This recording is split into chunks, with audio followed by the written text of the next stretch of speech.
Hi friends, എല്ലാവർക്കും പുതിയൊരു വീഡിയോയിലേക്ക് സ്വാഗതം. എന്തൊക്കെയുണ്ട് എല്ലാവരുടെയും വിശേഷങ്ങൾ? നിങ്ങളെല്ലാവരും സുഖമായിട്ടിരിക്കുകയെന്ന് കരുതുന്നു.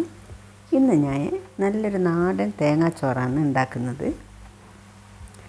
ഞാനിത് കുക്കറിലാണ് ഉണ്ടാക്കുന്നത്.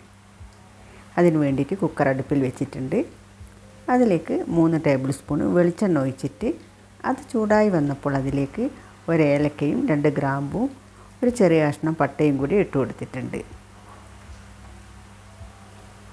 ഇതിലേക്ക് 10 ചെറിയ ഉള്ളി ചെറുതായിട്ട് കട്ട് ചെയ്തത് കൂടി ചേർത്ത് കൊടുത്തിട്ട് അതൊന്ന് വഴറ്റിയെടുക്കാം. ഉള്ളി ബ്രൗൺ കളറൊന്നും ആകേണ്ട, ഒന്ന് വാടി വന്നാൽ ഇതിലേക്ക് 1/4 ടീസ്പൂൺ ജീരകവും 1/4 ടീസ്പൂണിൽ കുറവായിട്ട് പെരുംജീരകവും കുറച്ച് മാത്രം ഒരു 5-6 എണ്ണം ഇട്ട് കൊടുത്താൽ മതി. പിന്നെ 1/2 ടീസ്പൂൺ മഞ്ഞൾപ്പൊടിയും കൂടി ചേർത്തിട്ട് ഒന്ന് വഴറ്റി കൊടുക്കാം. ഇനി ഇതിലേക്ക് 6 ഗ്ലാസ് വെള്ളം ഒഴിച്ച് കൊടുക്കാം. 1 ഗ്ലാസ് ചിരകിയ തേങ്ങയും ആവശ്യത്തിനുള്ള ഉപ്പും കഴുകി വെച്ച 2 ഗ്ലാസ് അരിയും കൂടി ചേർത്തിട്ട് ഒന്ന് ഇളക്കി കൊടുത്തിട്ട് അടച്ച് വെച്ചിട്ട് ഒരു മീഡിയം ഫ്ലെയിമിൽ 3 വിസിൽ വരുന്നത് വരെ ഇത് വേവിച്ചെടുക്കാം. ഞാനിതിൽ 2 ഗ്ലാസ് അരിയാണ് ഇട്ട് കൊടുത്തത്. അതിലേക്ക് 6 ഗ്ലാസ് വെള്ളമാണ് ഒഴിച്ച് കൊടുത്തത്.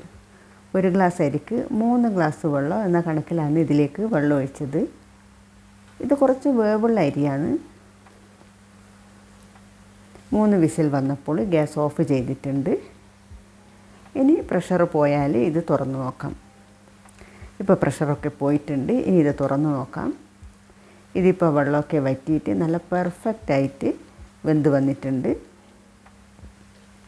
വേവ് കുറഞ്ഞ അരിയാണെങ്കിൽ 3 വിസിലൊന്നും വെക്കേണ്ട ആവശ്യമില്ല. 1 വിസിൽ വന്നാൽ തന്നെ ചോറ് വെന്ത് കിട്ടും. ഇനി നമുക്കിത് സെർവ് ചെയ്യാം. ഞാനിതിൻ്റെ കൂടെ പ്രോൺസ് അച്ചാറും പപ്പടവും പരിപ്പ് കറിയും കൂട്ടിയിട്ടാണ് കഴിക്കുന്നത്.